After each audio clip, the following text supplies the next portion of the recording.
मनुष्य की बर्बादी के कई कारण हो सकते हैं, लेकिन कुछ मुख्य कारण ऐसे होते हैं जो हर किसी के जीवन को प्रभावित कर सकते हैं। लेकिन अगर आप इन कारणों को पहले ही जान लें, तो आप इन कारणों को जानकर अपने जीवन को बेहतर बना सकते हैं, अपने जीवन को बर्बाद होने से रोक सकते हैं। दोस्तों, एक स्टडी के मुताबिक ऐसा माना जाता है कि बौद्ध कहानी मनुष्य की जीवन में परिवर्तन लाने में एक बहुत ही अच्छा और सरल उपाय है। बौद्ध कहानी की मदद से लाखों लोगों ने अपने जीवन में परिवर्तन लाया है। दोस्तों, आपने भी कई बौद्ध कहानी जरूर सुनी होंगी और आपको भी ये जरूर महसूस हुआ होगा कि ये बात 100% सच है। तो चलिए एक प्रेरणा देने वाली बौद्ध कहानी की मदद से जानते हैं कि मनुष्य की बर्बादी के उन 4 मुख्य कारणों को। उससे पहले कि आप इस कहानी में खो जाएं, एक छोटा सा रिक्वेस्ट करूंगा कि डिवाइन सत्संग ओम यूट्यूब चैनल को अभी सब्सक्राइब कर लें और हमारे चैनल की मदद से अपने जीवन में परिवर्तन लाएं। दोस्तों, मुझे ये नहीं पता कि इस वीडियो को आप कहां तक देखेंगे, लेकिन मैं आपको इतना जरूर बता देता हूं कि ये कहानी पूरा सुनने के बाद आपको ये जरूर महसूस होगा कि ये कहानी कहीं ना कहीं आपकी जीवन से ही जुड़ी हुई है। इसलिए इस वीडियो को पूरा अंत तक जरूर देखें, आपको अवश्य ही लाभ होगा। तो चलिए आज के इस कहानी को शुरू करते हैं। बहुत समय पहले की बात है। एक नगर में एक धनी व्यक्ति रहा करता था। उस व्यक्ति के पास सभी प्रकार की सुख सुविधाएं थीं, लेकिन उसका कोई संतान नहीं था। संतान ना होने के दुख में वह हमेशा चिंतित रहता था। फिर एक दिन उसे पता चला कि उसकी पत्नी गर्भवती है, तो यह बात जानकर उसे बहुत खुशी मिली। तब से वह अपनी पत्नी का बहुत ख्याल रखने लगा। फिर एक दिन उसके घर एक बेटे का जन्म हुआ। बेटे का जन्म से वह व्यक्ति बहुत खुश हुआ। अपने बेटे की देखभाल में उसने कोई कसर नहीं छोड़ी। फिर उसका बेटा देखते ही देखते बड़ा हो गया। तब व्यक्ति ने अपने बेटे को गुरुकुल भेजने का फैसला किया ताकि वह पढ़ लिख कर विद्वान बन सके। इसलिए उसने ज्ञान प्राप्त करने हेतु अपने बेटे को गुरुकुल भेज दिया। गुरुकुल में जाकर उसका बेटा अच्छे से पढ़ाई करने लगा और अपने गुरु की सभी आज्ञाओं का पालन भी करता था। ऐसे में वह धीरे धीरे वहां का सबसे होनहार छात्र बन गया। गुरुकुल में बालक ने सभी वेद, पुराण और शास्त्रों का अध्ययन किया और एक महान विद्वान बन गया। लेकिन कहते हैं ना कि समय कब बदल जाएगा ये कोई नहीं जानता। फिर एक दिन किसी प्राकृतिक आपदा के कारण उसके माता पिता की मृत्यु हो गई, और जब उसके माता पिता की मृत्यु हुई उस समय उसका शिक्षा पूरा नहीं हुआ था। लेकिन जब उसने ये खबर सुनी कि उसके माता पिता अब इस दुनिया में नहीं हैं और उसका सब कुछ बर्बाद हो गया है, तो वह लड़का इस सांसारिक मोह में बह गया। इसके बाद लड़के ने कहा कि गुरुकुल से अपनी शिक्षा पूरी करने के बाद वह अपना पूरा जीवन लोगों की भलाई में बिताएगा। फिर जब उस लड़के का शिक्षा पूरा हुआ तो उसके बाद वह लड़का एक साधु बन गया और वह सांसारिक चीजों से दूर हिमालय के जंगलों में चला गया। अध्यापन को विश्राम देते हुए समय के साथ उनके सन्यासी की चर्चा चारों ओर होने लगी और दूर दूर से लोग उनके पास शिक्षा लेने के लिए आने लगे, और बहुत से लोग अपनी समस्याओं का समाधान पाने के लिए भी उनके पास आने लगे। वह समस्याओं का समाधान बड़ी आसानी से कर देता था, जिससे वह पूरे राज्य में प्रसिद्ध हो गया। परंतु जिस नगर में वह रहता था उस नगर में एक क्रूर राजा भी रहता था। जब उस राजा को तपस्वी के बारे में पता चला तो उन्होंने तपस्वी से मिलने का फैसला किया। अगली सुबह राजा तपस्वी से मिलने के लिए अपने महल से निकल गया और फिर वह उसकी कुटिया की ओर गया, और वहां पहुंचकर राजा ने जब उसे साधु के रूप में देखा तो वह उसे देखता ही रह गया। उसके चेहरे पर एक अलग ही तेज था। जब वह साधु के पास पहुंचा तो उसे असीम शांति का अनुभव हुआ। फिर उन्होंने साधु को प्रणाम किया और उसके पास बैठ गया और उससे बातें करने लगा। राजा पहली ही मुलाकात में साधु के व्यक्तित्व से इतना प्रभावित हुआ कि उसी समय से उसने अच्छाई के रास्ते पर चलने का फैसला कर लिया और सोचने लगा कि इतनी सी मुलाकात में यह साधु मुझे इतना बदल सकता है, तो क्यों ना मैं इस साधु को हमेशा के लिए अपने साथ ही ले चलूं। मेरा जीवन बदल जाएगा और यह सोचकर राजा साधु से अपने महल में चलने का अनुरोध करने लगा। राजा का आग्रह सुनकर सन्यासी मना नहीं कर पाया और वो राजमहल चलने को तैयार हो गया। तब राजा उस सन्यासी को अपना महल में लेकर आया। महल पहुंचकर राजा ने साधु की बहुत खातिरदारी की और उसके बाद राजा ने साधु को भोजन कराया। भोजन करने के बाद साधु ने राजा को धन्यवाद दिया और राजा से जाने की अनुमति मांगी। यह सुनकर राजा ने कहा कि आप हमारे बाग में जब तक चाहे तब तक रह सकते हैं। आपको यहां किसी भी प्रकार की असुविधा नहीं होगी और आप यहां रहेंगे तो हमारे लोगों को भी अच्छा लगेगा और हमें भी अच्छा लगेगा। यह सुनकर साधु ने राजा का प्रस्ताव स्वीकार कर लिया। राजा के आदेशानुसार सेवकों ने एक सुंदर सी कुटिया बनाई। उसके बाद साधु उसी कुटिया में रहने लगा। राजा ने उनकी बहुत सेवा की, लेकिन कई वर्षों के बाद राजा और रानी को किसी जरूरी काम से दूसरे राज्य में जाना पड़ा, लेकिन उन्होंने साधु की सेवा के लिए एक सेवादार नियुक्त कर दिया। फिर एक दिन उस सेवादार के घर से खबर आया कि उसकी पत्नी का तबीयत बहुत ही खराब है, इसलिए वह अपना गांव चला गया। फिर पता नहीं क्यों वह कभी लौटकर वापस नहीं आया। तो उस साधु को गुस्सा आ गया और उसने राजा को खूब खरी खोटी सुनाई और राजा से कहा कि जो जिम्मेदारी आप पूरी नहीं कर सकते, वह जिम्मेदारी आप क्यों लेते हो। तब राजा ने साधु से पूछा और कहा कि महाराज, क्या मुझसे कोई गलती हो गई है तो इसके लिए मैं आपसे क्षमा मांगता हूं। कृपया मुझे क्षमा करें और क्रोध शांत करें और बताएं कि क्या हुआ था। यह सुनकर साधु ने उससे कहा कि तुम्हारे जाने के बाद मुझे यहां किसी ने भोजन नहीं दिया और मुझे कई दिनों तक कष्ट सहना पड़ा। यहां आकर मैं भूखा रहा और किसी ने मुझसे मेरा हाल भी नहीं पूछा। यह सुनकर राजा ने साधु से माफी मांगी और कहा कि आज के बाद ऐसी गलती नहीं होगी। फिर कुछ देर बाद मामला शांत हुआ। जब राजा और साधु के बीच बातचीत चल रही थी तो रानी छुपकर उन दोनों की बात सुन रही थी। उसके बाद राजा ने साधु को शिकायत का मौका नहीं दिया और उसकी खूब सेवा की, लेकिन कुछ दिनों के बाद राजा को किसी जरूरी काम से अपने राज्य से बाहर जाना पड़ा। लेकिन इस बार राजा ने राज्य से बाहर जाने से पहले अपनी रानी से कहा कि जब तक मैं लौट कर ना आऊं तब तक तुम स्वयं ही उस साधु की देखभाल करोगी। यह सुनकर रानी बोली, हाँ महाराज, आप अवश्य जाइए, मैं सन्यासी महाराज की अच्छी देखभाल करूंगी। बाद में रानी प्रतिदिन भोजन बनाकर सन्यासी महाराज के पास भेजती थी। लेकिन एक दिन रानी स्नान करने चली गई और साधु को भोजन देना भूल गई। भोजन क्यों नहीं आया, इसके बाद साधु ने सोचा कि वह स्वयं महल में जाकर देखेगा कि अब तक भोजन क्यों नहीं आया, और फिर वह महल में पहुंच गया।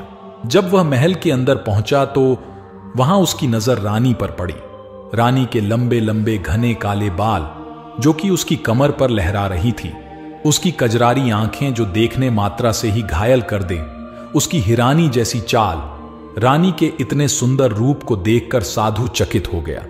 रानी की सुंदरता साधु के मन में घर कर गई और वह वहां से बिना कुछ कहे ही अपनी कुटिया में लौट आया। साधु रानी के रूप की सुंदरता को भूल नहीं पा रहा था, जिसके कारण वह खाना पीना भी छोड़ दिया और अपनी कुटिया में पड़ा रहा। उसने कई दिनों तक कुछ भी नहीं खाया, जिस वजह से वह बहुत कमजोर हो गया। फिर कुछ समय बाद राजा वापस लौटे और जब उसे साधु की हालत का पता चला तो वह सीधे उसके पास पहुंच गए और बोले कि महाराज, क्या बात है, आपको क्या हो गया और आप इतने कमजोर कैसे हो गए? किस गहरी सोच में डूबे हुए हैं आप? क्या मुझसे कोई गलती हो गई है? तब साधु ने कहा, नहीं राजन, आपने कोई गलती नहीं की है। यह सुनकर राजा बोले, तो फिर क्या बात है, आप मुझे बताएं, मैं आपकी समस्या का समाधान अवश्य करूंगा। यह सुनकर साधु ने राजा से कहा कि आपकी रानी की अद्भुत सुंदरता को देखकर मैं उसकी सुंदरता पर मोहित हो गया हूं और अब मैं रानी के बिना नहीं रह सकता। यह सुनकर राजा हैरान हो गया और कुछ देर सोचने के बाद राजा ने उससे कहा, ठीक है, मैं आपको रानी दे दूंगा। यह सुनकर साधु बहुत प्रसन्न हुआ। फिर राजा साधु को लेकर महल चले गए और जब राजा और साधु महल पहुंचे तो उस दिन रानी ने अपने सबसे सुंदर वस्त्र और आभूषण पहनी हुई थी। फिर राजा रानी के पास गया और रानी से कहा कि इस साधु की मदद करनी चाहिए। वह बहुत कमजोर स्थिति में जा चुका है और मैं नहीं चाहता कि एक बुद्धिमान व्यक्ति की हत्या का कलंक मेरे सिर पर लगे। राजा की यह बात सुनकर रानी ने राजा से पूछा कि आखिर साधु के इस दुख का कारण क्या है। तो राजा ने रानी से कहा कि ये पागल आपकी अद्भुत सुंदरता के दीवाने हो गए हैं। राजा की यह बात सुनकर रानी ने कहा कि राजन, आप चिंता मत करिए, अब आप सब कुछ मेरे ऊपर छोड़ दीजिए। मुझे पता है कि मुझे अब क्या करना है। आपके ऊपर ना तो सन्यासी की हत्या का पाप लगेगा और ना ही उससे मेरे पवित्र धर्म का नाश होगा। रानी की यह बात सुनकर राजा ने रानी को साधु को सौंप दिया। उसके बाद साधु रानी को लेकर कुटिया पर पहुंचे। जब रानी साधु की कुटिया पर पहुंची तो रानी ने साधु से कहा कि हमें रहने के लिए घर चाहिए, हम इस झोपड़ी में नहीं रह सकते। यह सुनकर साधु राजा के पास गया और राजा से जाकर बोला कि हे राजन, हमें रहने के लिए घर चाहिए। साधु की बात सुनकर राजा ने उनके लिए घर का प्रबंध कर दिया। फिर साधु रानी को लेकर घर पहुंचा। जब रानी साधु के साथ उसके घर पर पहुंची तो रानी ने सन्यासी से कहा कि यह घर तो बहुत गंदा है और इसकी हालत बहुत खराब है, मैं इस घर में नहीं रह सकती। यह सुनकर सन्यासी फिर से राजा के पास गया और राजा के पास जाकर बोला कि हे राजन, जो आपने हमें घर दिया है उस घर की हालत बहुत खराब है। सन्यासी की बात सुनकर राजा ने उस घर की हालत ठीक करवा दी। उसके बाद फिर रानी घर के अंदर गई और नहा धोकर बिस्तर पर आ गई। तभी साधु भी बिस्तर पर आ गया। फिर उसके बाद रानी ने साधु से कहा कि आप जानते हैं कि आप कौन हैं और क्या बन गए हैं। आप एक महान साधु थे जिनके लिए राजा स्वयं सभी आवश्यक चीजें उपलब्ध कराते थे, जिनके पास दूर दूर से लोग ज्ञान प्राप्त करने आते थे, जो लोगों को सत्य का मार्ग दिखाते थे, जो लोगों की समस्याओं का समाधान करते थे, जिन्हें सभी लोग गुरु मानते थे, जिसे सब लोग भगवान मानकर पूजते थे। और आज आप वासना के कारण मेरे गुलाम हो गए हैं। रानी की यह बात सुनकर साधु को झटका लगा और उसे अपनी गलती का एहसास हुआ कि वह एक साधु है और यह सब क्या कर रहा है। वह ये सब सुख सुविधाएं छोड़कर शांति की तलाश में जंगलों में चला गया था। ये सब सोचकर वह जोर जोर से रोने लगा और चिल्लाने लगा और रानी से कहने लगा कि मुझे क्षमा कीजिए महारानी, मैं यह क्या करने जा रहा था।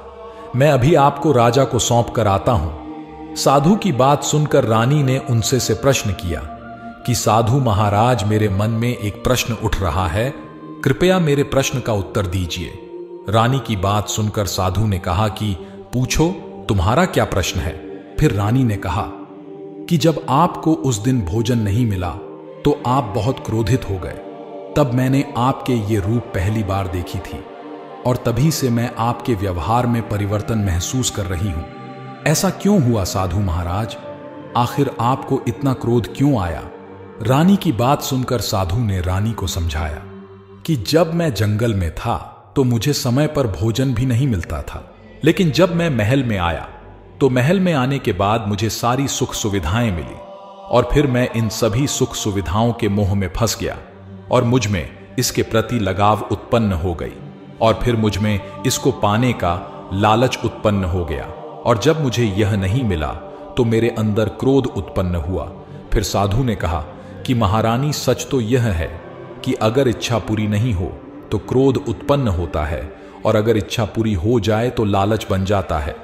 फिर सन्यासी ने रानी से कहा, यह इच्छा की पूर्ति ही मुझे वासना के द्वार तक लेकर आया है और मैं आपके प्रति आकर्षित हो गया। इसके बाद साधु रानी को लेकर राजा के पास गया और बोला कि राजन, मुझे क्षमा कर दीजिए, मुझे अपनी गलती का एहसास हो गया है। ये लो आपकी रानी, मुझे यह सब नहीं चाहिए।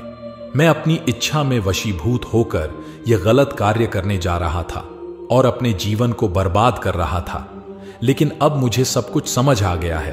उसके बाद उसने कहा कि हे राजन, मनुष्य की बर्बादी का कारण उसकी 4 आदतें होती हैं और दुनिया की हर एक व्यक्ति के अंदर यह 4 अवगुण होते हैं, लेकिन जो व्यक्ति इन पर नियंत्रण का लेता है वह दुख और परेशानियों से बच जाता है।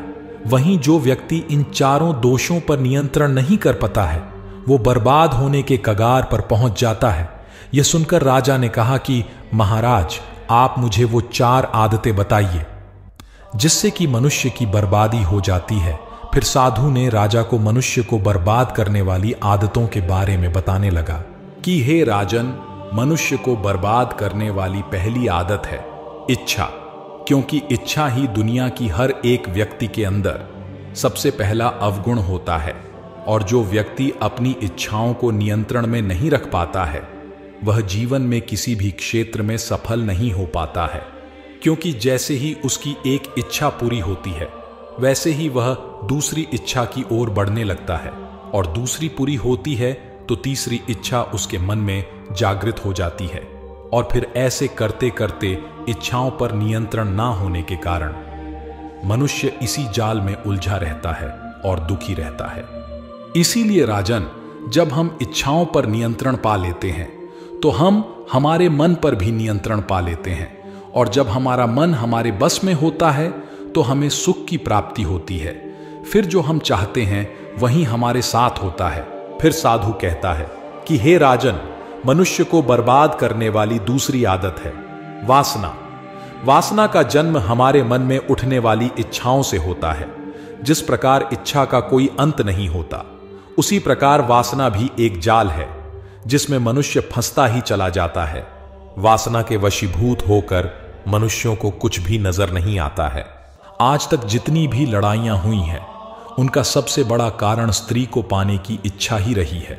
स्त्री के प्रेम में वशीभूत होकर राजा महाराजाओं ने आज से पहले बहुत सारे युद्ध किए हैं।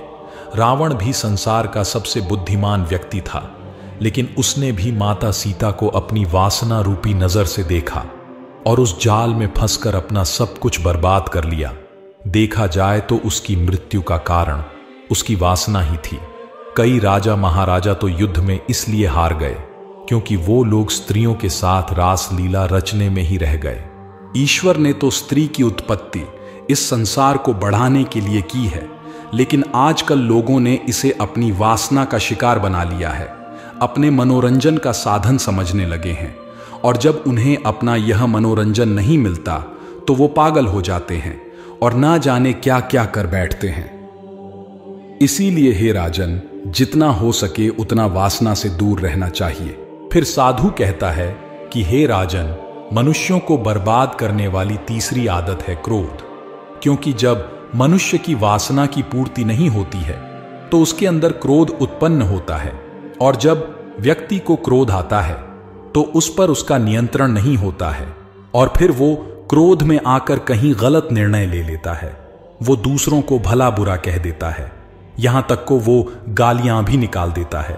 और जब उनका क्रोध शांत होता है तो उन्हें अपनी गलती का एहसास हो जाता है, लेकिन तब तक तो सब कुछ बर्बाद हो चुका होता है। क्रोध के कारण ही मनुष्य के कई बने बनाए काम भी बिगड़ जाते हैं। जब मनुष्य के भीतर क्रोध उत्पन्न होता है तो वो अंदर से बहुत कमजोर हो जाता है, और एक कमजोर मनुष्य कुछ भी नहीं कर सकता है, उसे कभी भी सफलता हासिल नहीं हो सकती। क्रोध हमारे भीतर तनाव को उत्पन्न करता है, और अगर एक बार हम तनाव में चले गए तो हमारा पूरा जीवन बर्बाद हो जाता है। फिर साधु कहता है कि हे राजन, मनुष्य को बर्बाद करने वाली चौथी आदत है लालच। हे राजन, लालच का फल सदैव बुरा होता है। लालच में पड़कर हम बहुत से लोगों का बुरा कर देते हैं। हर मनुष्य के जीवन में कभी ना कभी ऐसे लालच अवश्य आते हैं जब वह लालच करने लगता है और अधिक पाने की लालसा में वह कुछ ऐसा कर बैठता है जिससे जो उसके पास था वह उसे भी गवा देता है। क्योंकि जैसे ही व्यक्ति की एक इच्छा पूरी होती है उसका लालच बढ़ जाता है और उसके मन में और कई चीजें जन्म लेने लगती हैं। जो व्यक्ति लालच करता है वह कामयाबी से कोसों दूर रहता है, क्योंकि एक ना एक दिन लालच का दुश्मन सामने आता ही है। अगर हम समय रहते ही लालच को त्याग दें और उसकी जाल में ना फंसे तो हम एक सफल व्यक्ति अवश्य बन सकते हैं। फिर अंत में उस साधु ने राजा से कहा कि राजन, अगर मनुष्य इन चारों आदतों को छोड़ देता है तो उसे जीवन में सफल होने से कोई नहीं रोक सकता। जो इन आदतों को नहीं छोड़ता है उसे जीवन में बर्बाद होने से कोई रोक सकता। मैं एक सन्यासी होकर इसकी जाल में फंस गया था, तो सामान्य मनुष्य तो इससे बच नहीं सकता। इसीलिए हे राजन, मनुष्यों को इन 4 आदतों से हमेशा बचकर रहना चाहिए। जो भी व्यक्ति इन 4 आदतों पर विजय प्राप्त करता है, वह व्यक्ति अवश्य ही अपने जीवन के प्रत्येक क्षेत्र में ही विजय प्राप्त कर लेता। तो दोस्तों, कैसी लगी आज की ये प्रेरणादायक कहानी? हमें कमेंट करके जरूर बताएं, और अगर हमसे कोई भूल भी हुई हो तो वो भी कमेंट में जरूर लिखें। इसी के साथ अगर वीडियो पसंद आया हो तो इस वीडियो को एक लाइक जरूर करें, और अगर यहां तक वीडियो को देख रहे हैं तो आपका तहे दिल से धन्यवाद। मैं मिलूंगा आपसे एक और इंस्पायरिंग कहानी के साथ। तब तक के लिए अपना ख्याल रखें।